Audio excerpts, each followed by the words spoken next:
Okay, everyone, so here is the pep talk that I've been waiting for, that I've been needing as a legacy player that has never gotten over 5 generations. I have asked myself the question over and over again, what does it really take to grow a legacy? I don't know if it's a blessing or a curse, but I get emotionally attached to my Sims. I love them so dearly, and it really is hard for me to move on to the next generation. I see so many family trees with lines and lines and lines of new generations, and I'm like, how do they do it? And I think I finally figured it out. So I've made 3 changes to the way I play so I can finally reach my dreams of 10 plus generations. The first change is probably the hardest bit and something I've never been able to stick to until now. The second change is needed if you want to make progress within your own lifetime. And last but not least, the third change is what really made a difference. I've tried the first 2 changes on and off, but it's the third one that made it all stick. The first change I made is I turned aging on. Sounds really simple, but it is hard when you love your Sims, when you're really attached. And when I say turning aging on, I mean turning aging on for everyone. All households, whether played or unplayed, the active one too. So these are my settings. Auto age, played household, yes. Auto age, unplayed households, yes as well. One of the reasons I do this is because it keeps the timeline synced between all Sims. I play rotationally, but it's more loosey-goosey, so I don't always play each household for the same amount of time. With these settings, every household ages equally, regardless of how long each one has been played. I also can't be bothered to micromanage when I need to age up certain Sims to make sure that they age equally and that the timeline stays synced, so this just gets rid of all that hassle. For example, it would be super awkward if I had 2 kids, they had crushes on each other, childhood crush storyline, but one aged up way quicker than the other because for some reason their household was more of a favorite of mine, I played it more. It would also suck if, for example, I had a friends group and one of the Sims was the main Sim I played and all of their friends stayed young and youthful, but that Sim ended up being an elder eventually. I want everybody to age equally, and not all of the Sims are important to me equally, so I don't want to have to play every household equally, you know what I mean? I don't want to spend as much time maybe in household B as I do in household A. And I don't want to have to micromanage my Sim's whole group of friends. Imagine if I had a Sim who had 7 other friends, because that's how many, Sims you can have in a club, I think 8 Sims. And I have to manually then age up every one of those Sims whenever my Sim ages up. I'm just not here for it. And even if I'm not playing with all of the Sims in the world, if I'm not playing rotationally, it just feels more realistic to me to have everyone age at the same time. It feels like the most realistic way to play. It feels more organic. Also, an aging world is a world that feels like it's in progression. Just like with seasons, seeing my Sims age, seeing new generations emerge, visualizes the time passing and makes my save feel more alive. I have a save file that I've been playing since 2022, and this is the king and queen of that save file. So I have a royal family in that save file, royal household, and when I turned aging on with the intention of finally making progress with my legacies, and this being one of them, I've played these 2 since I think they were young adults since 2022. So we've been 3+ years we've been playing this game, this save file, and they haven't aged up. We have grandkids at this point, but we're nowhere near, Gen 5 or, beyond that. I've never reached Gen 5 in any of the Sims games, so I needed to make a change. And so I turned aging on, and unfortunately, they immediately passed away. So I've actually been playing this save file mostly with aging off, and I don't really pay attention to how old Sims are because I usually am playing long lifespan, things are going slow, and so I always feel like I have plenty of time. So it really crept up on me that they were already so old.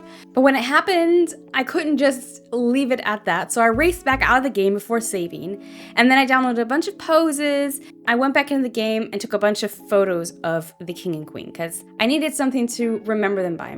They were a pretty important couple in this save file. I edited them to make them look painterly, and then I converted them into CC. And so now I have them in my game so that they can be honored forever.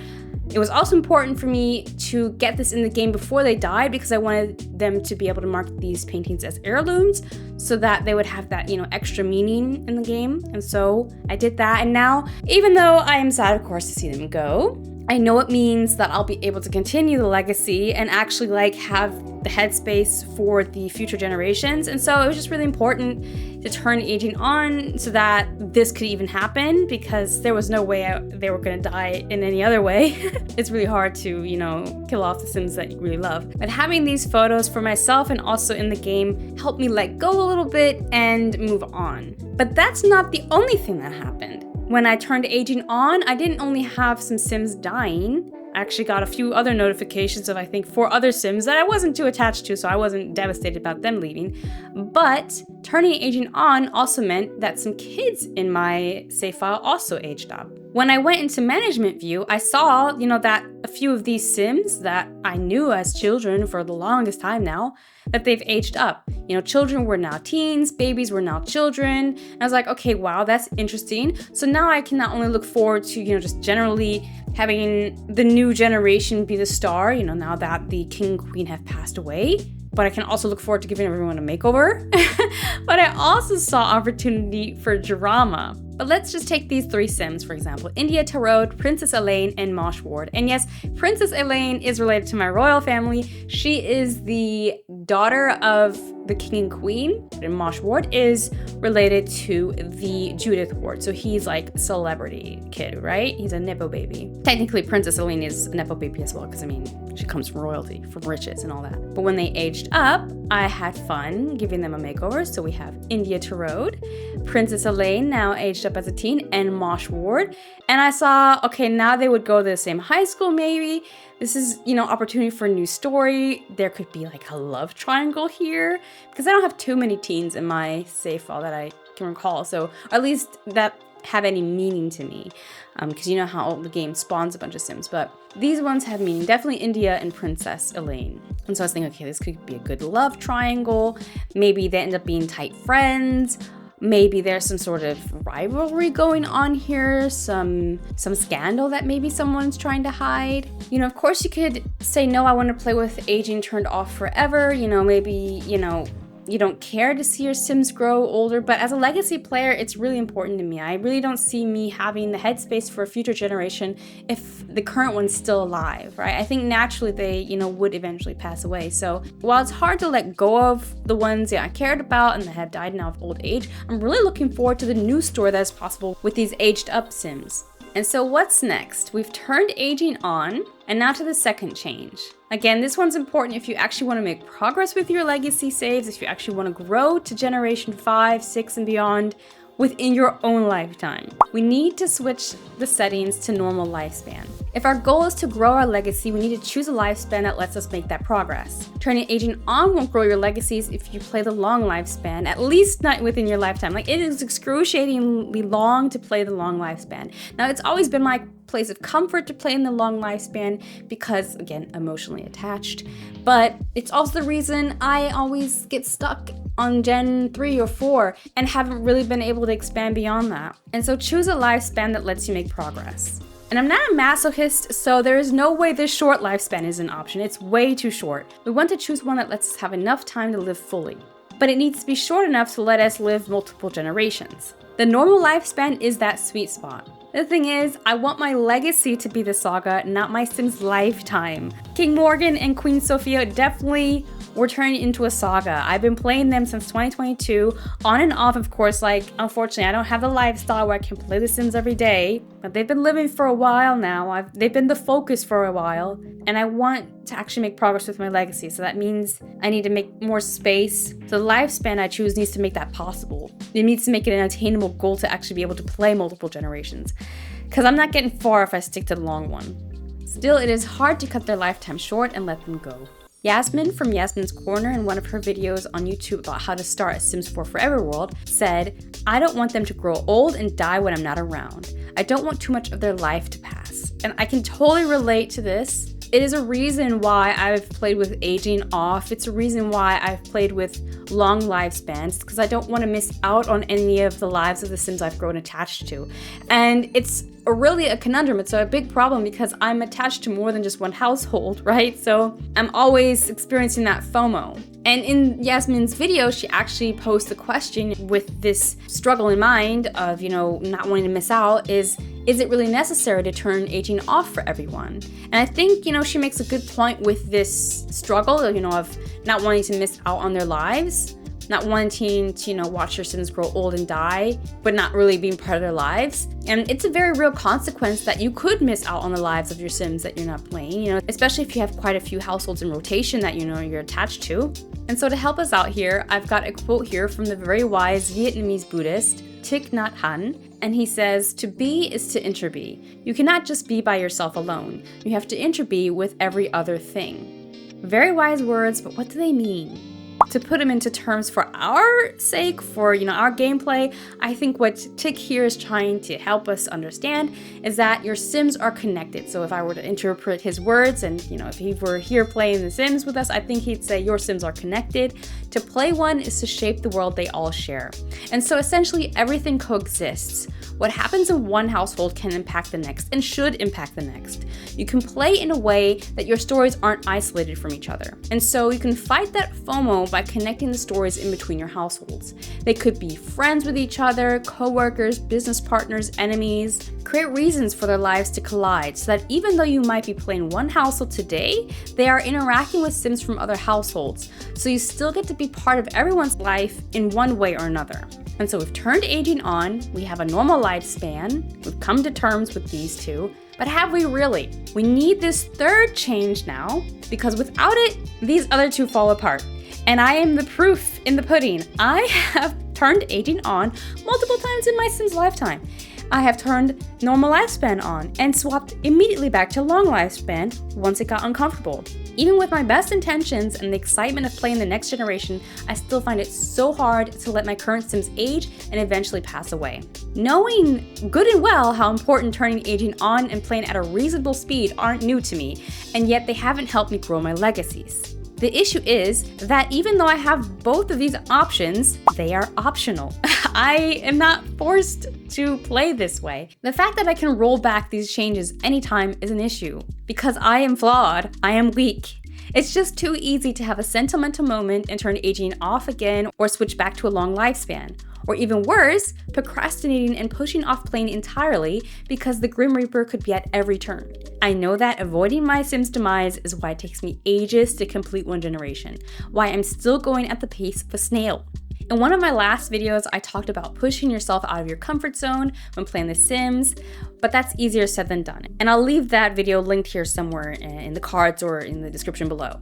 I talk the talk, but I also want to walk the walk. And it sucks being stuck at Gen 5. And so there needs to be one more change to grow my legacies. I think this is the missing link that makes or breaks me finally making progress. The one thing that will save me whenever I have a weak moment and think I need to turn aging back off or switch to a long lifespan. And that is to embrace my Sims' mortality, to accept that death is part of their story just as much as life is. But if I embrace mortality and the normal lifespan, but have aging turned off, then we're static. Then there's no real progress either because my Sims just stand still in time. And if I just have aging turned on, and I have embraced mortality, which is hard, but we'll get to that on how that's possible, things go really, really slow if I have a long lifespan. And so we really need all three of these changes to actually make progress in our legacy gameplay.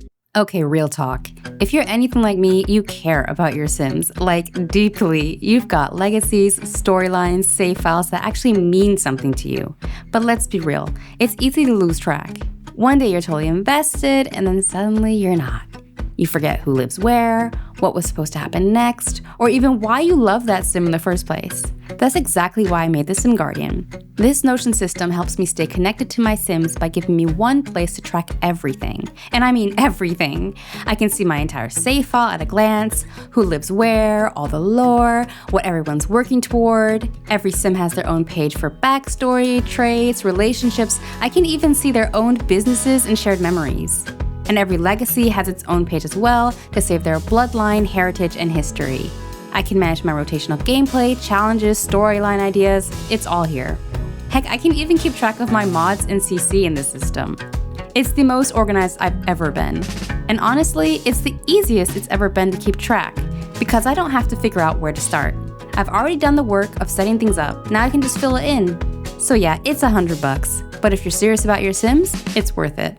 Because the stories you're playing, they deserve to be remembered.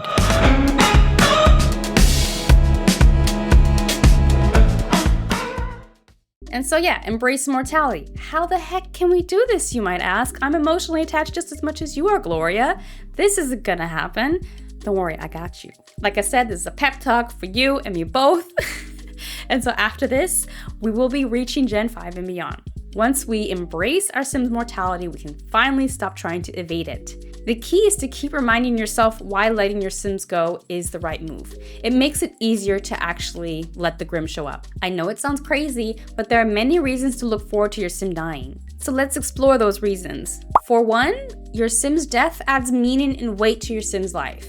Your Sims won't live forever, and that's a good thing, because it makes the limited time that they do have feel that much more meaningful. Mortality is also a real part of life, so it adds realism to your stories if you embrace your Sim's mortality. In real life, you also don't know when your last day will be. In real life, you also can't freeze aging, reverse time, etc. So by embracing your Sim being able to die, you also add realism to your game. And I know for a lot of Simmers, that's something we really like in our gameplay. I, for one, am the type of Simmer that really likes realistic gameplay. I'm all for vampires and occults as well. I think we can merge the two.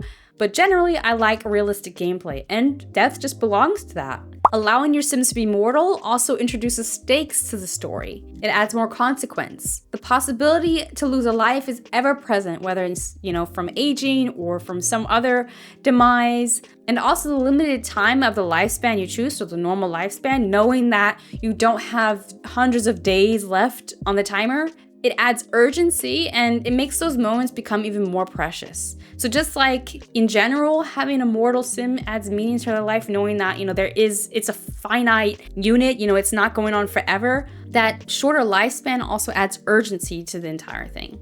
Accepting that your Sims will age and that you'll eventually have to let them go also allows the story to evolve. The characters will change, they'll also, change life stages, they'll grow old, they'll leave, they'll eventually die. That causes your story to progress just naturally by default. Depending on how they passed away, that could create tension in your story. It also changes the emotional weight in your story. So not everything is just honky-dory all the time. When a Sim passes away, it's a sad moment for you, for sure, and potentially most likely also for the people that were in their life. So by allowing your Sims to pass away, you're also allowing for nuance in your story's emotional arc as well.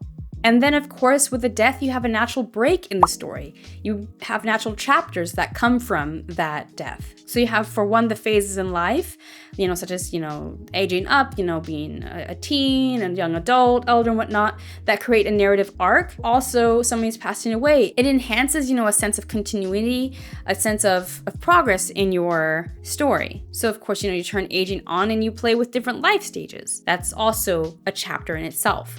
So, your Sim being mortal, meaning they age, meaning they evolve and change, meaning they aren't static and stand still in time. They change from a toddler to a kid, from a kid to a teen.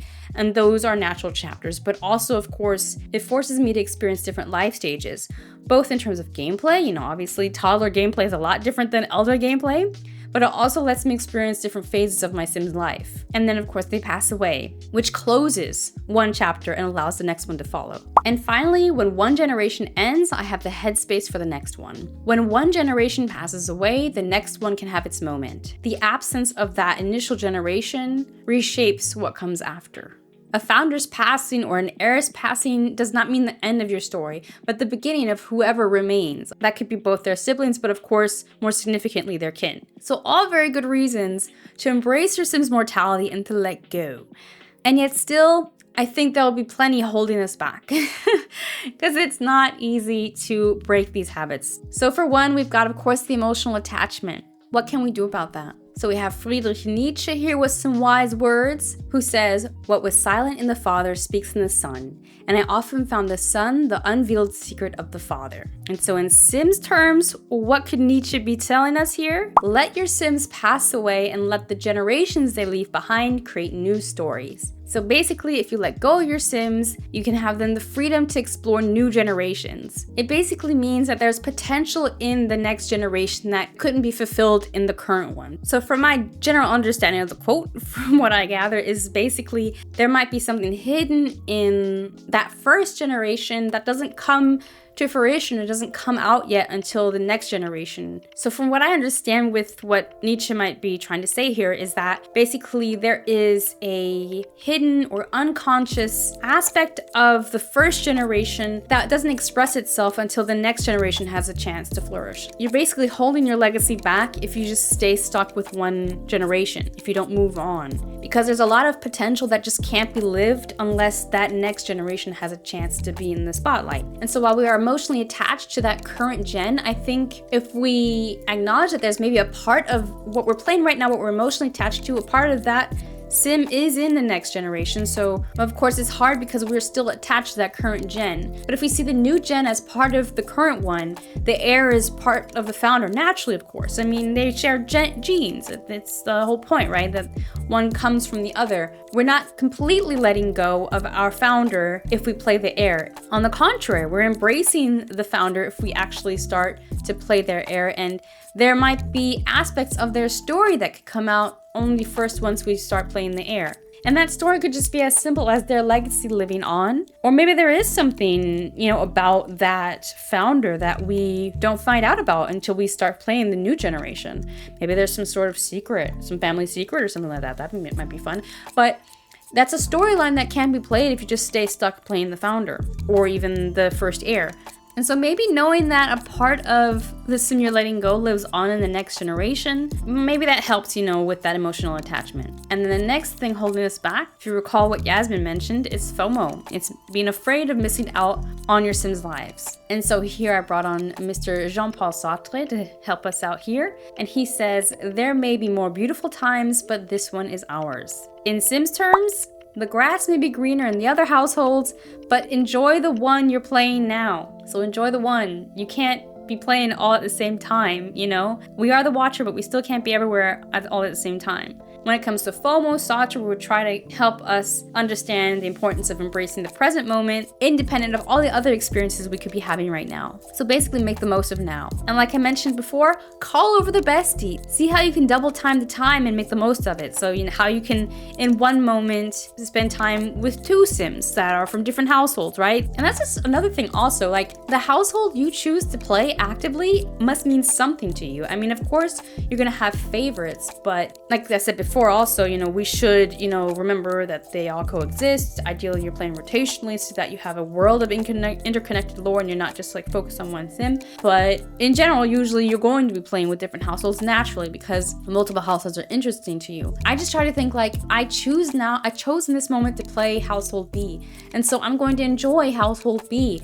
And then I'll get to household A when I get to household A. Like I'm thinking about my Keith and Sienna save file. Keith is my favorite sim in that save file, hands down. He's the one I started with. But I still am super curious about the other households that I've added to the rotation and to get to know more about them. I've already, started feeling attached to some of them as well. When I'm playing those other households, I try not to think too much about Keith. Obviously I still try to integrate him into, the lives of the sims I'm currently playing, but I still try to immerse myself in whichever household story I'm playing in that any given moment. And the third thing that could be holding us back is, maybe a bit of daydreaming, procrastinating. I, for example, have a sim that I love very dearly called Ida Muniz. And I shared on Reddit a few weeks ago about how I sometimes waste a solid minute on pause thinking about how gorgeous she is and how much I look forward to playing her story, and that sometimes I just want to sit, and bask in the promise of all her potential. And I think it's a bit of a relatable thing. You just, get emotionally attached to your sims and you just engulfed in their story and you're just looking forward to playing with them. And at first I thought it was cute, but then I realized that I spend a lot of my time paused when I'm playing with Ida, that I'm often daydreaming about all the wonderful things she could get up to without actually doing the darn thing. I think a big part of that is the perfectionist in me creeping back in. I know it. But deep down, I also know that the more Ida excels in life, the more she progresses, the closer she'll get to that last day, whenever that will be. And yeah, that's why it's so important for me that change number 3 is to actually, get the mindset to embrace her mortality, so that I can accept that she will get closer to that day. She's my all-time absolute super duper favorite sim, and I just, can't bear the thought of losing her, but I need to come to terms with that if I'm going to actually play her life. That's the whole point, right? I'm afraid of losing her, so I end up just not doing anything at all. That makes no sense. But then, yeah, I think what helps is I stop and wonder who will come after her, Will she have a little dude or dudette? What will they be like? But I won't find out if her life is constantly on pause. And so I need to get over obsessing over her potential and actually live her potential, you know what I mean? And here I have a quote from Kierkegaard that hopefully helps with this matter. And he says, "The most painful state of being is remembering the future, particularly the one you'll never have." And if you were coming at us with Sims terms, I think he'd be saying, sometimes the biggest regret comes from the sim life you dreamed of but never played. So play. I think officially, from what I can find in my research, Kierkegaard is trying to tell us not to dwell on the what-ifs of the past and, to sit with the decisions we've made. But I interpret this more as an appeal for us to not procrastinate in life, by dwelling on the coulda, wouldas of the future. By getting stuck in wanting everything to go right. That we shouldn't get stuck daydreaming about your Sim's potential or to become paralyzed by the fear of not meeting that potential, which is a big thing, I think. You think of all these great storylines, but you're kind of blocked because oh my God, how can I actually get there? Is that even possible? And so you just don't get started at all. Kierkegaard was talking to us humans, us mortals. But the problem is, in the game, we can press pause, which gives us that unique opportunity to reflect on the future more than you might if you were in real life. We already, I think, get stuck in that, oh my, all that potential, and I think we can get stuck in real life as well, but the fact that you can press pause in the game, you literally get stuck, time stands still. So while in real life we can maybe think we do, but we ultimately can't escape death or time by overthinking. We're just wasting it in that moment. In The Sims, we do have our pause button, and so we can freeze aging, rewind saves, and manipulate time, right? The temptation to avoid change is big, but I need to remind myself that I don't want to imagine Ida's potential. I want to realize it. Even if I make the wrong choices, that's okay. That's life. It might actually make things more interesting. Again, I think realism is a big reason I enjoy playing The Sims, and I try to play realistically. And in real life, you make decisions that you're sometimes not happy with. You don't always reach your full potential, but that's okay. Life goes on. But the worst thing would be to not play at all, would be to not try, would be to be afraid of things going wrong. And so, again, we listen to Kierkegaard here. Play. Press play in live mode, okay? Not cast, not build by mode, we're talking about live mode. And so with all these three changes combined, how does it change the way I play moving forward? So I think Kierkegaard sums it up well in this quote, and he says, "Life can only be understood backwards, but it must be lived forwards." Again, in Sims terms, the story of your legacy only unfolds if you keep moving forward, one generation in Sim at a time. And so my interpretation here is that no legacy, no history chapter is complete until your Sim's lifetime has come to an end. That is when there's something truly to look back on. But to get there, you have to live forward. You have to embrace forward living, so to say. And you don't need all the answers to begin doing that. Forward living means pressing play anyway. And so that's what it all comes down to, forward living. The whole point of making these changes is to make progress in our legacy. And to do that, we have to have the mindset of forward living. You have to shift your mindset from FOMO to forward living to finally make progress. So turn aging on, switch to the normal lifespan, and above all, embrace that your Sims will pass on eventually. And then I think you'll finally crack the 10th generation of your legacy and finally make some headway. And if you want to know how to keep track of your legacy, and that beyond just the family tree, so I'm talking, all the lore, the properties, heirlooms, and whatnot that they have, check out the video here on the screen. I share how I built a really cool system in Notion to keep track of my legacy gameplay and all the history that they've developed over the years.